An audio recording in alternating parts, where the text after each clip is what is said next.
The Securities and Exchange Commission just filed charges against 8 social media influencers in an alleged 100 million stock manipulation scheme, and I believe this is just the start of the government's attack against fraud in the social media world. Over the past few years, as the stock market was on a massive bull climb, and then when it went insane with the money printing of 2020, these social media influencers who knew nothing about the stock market all looked like experts randomly picking stocks to buy when the entire market was going up and a monkey could have randomly picked a winning stock. Now that the bull markets have dried up, these con men are exposed for the grifters they have always been, and millions, potentially billions, have been lost on their terrible stock advice. The 8 influencers that were charged were alleged to have run a pump and dump through Twitter, Discord, and various podcasts. These individuals would collectively buy into a stock and then promote it to their audience and sell their shares as the price went up, while their fans would hold the bags as it eventually crashed back down. The influencers named in the charges by the SEC are Perry Matlock, known on Twitter as PJ Matlock,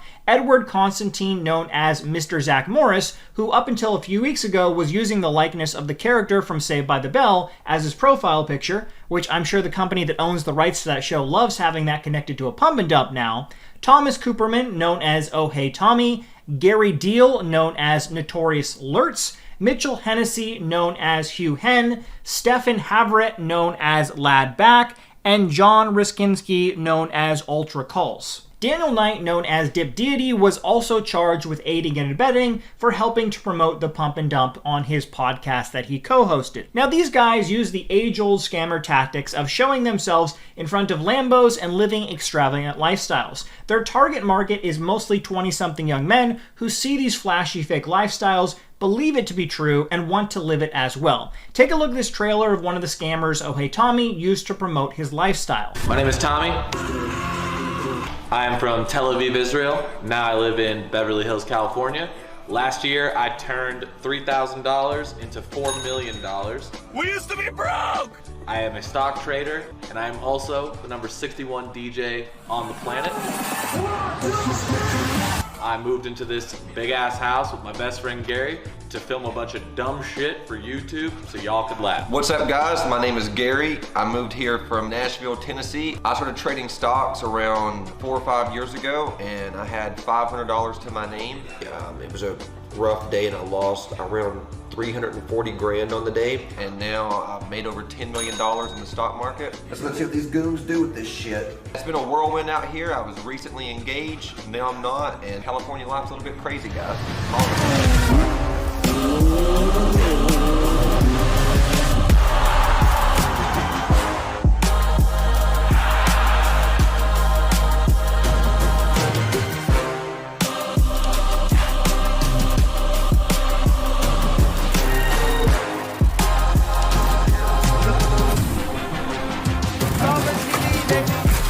Tommy, the guy featured in that video, has since deleted his entire Twitter page and wants to cover all his tracks, but sadly for Tommy, if the SEC already filed charges against you, I guarantee you they already saved all the information you tried to delete.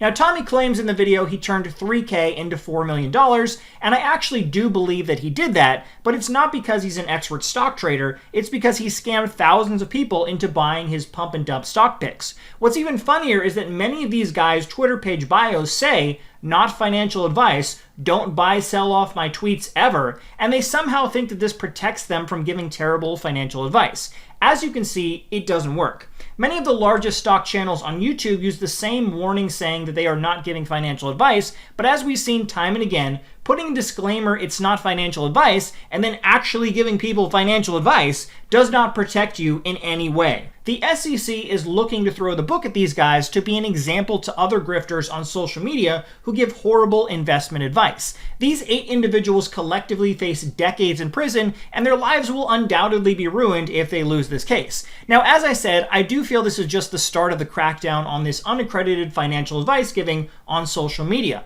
We know others have been investigated as well. Last year, Jeremy from Financial Education was investigated by a government agency for investing schemes as well.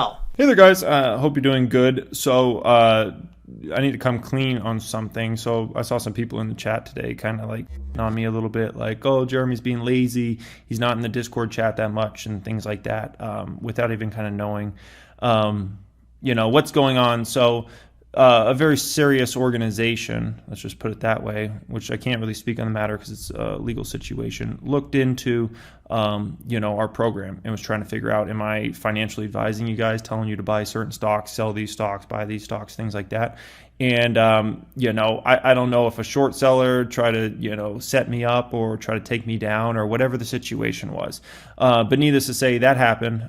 So it's a legal matter. I had to get lawyers involved in everything. If they try to say I'm a financial advisor or something, I'm not a financial advisor, right? And I never tell you guys, go buy this stock, go sell that stock and things like that. But there's that going on. And so, to those that, speak very negatively on my name recently, like, you gotta understand, like, sometimes there's stuff going on that, you don't see. Just over a month ago, FTX collapsed, which was the most heavily promoted crypto platform on YouTube. Everyone from Graham Stephan to Andrei Jikh had to apologize for promoting it, and they then took down their YouTube channel Millennium Money, which almost every video was sponsored by FTX. All of these guys in the fin-influencer world try and present their videos as they are experts in the crypto, stocks, or day trading, when in reality none of them are licensed or qualified to be talking about this stuff. In the next few years, as this space continues to grow, it's inevitable that more scrutiny will be shown to these people who know nothing about the stock market, yet make millions flapping their gums about any financial company that throws money at them. Anyone in this space is in very serious hot water going forward.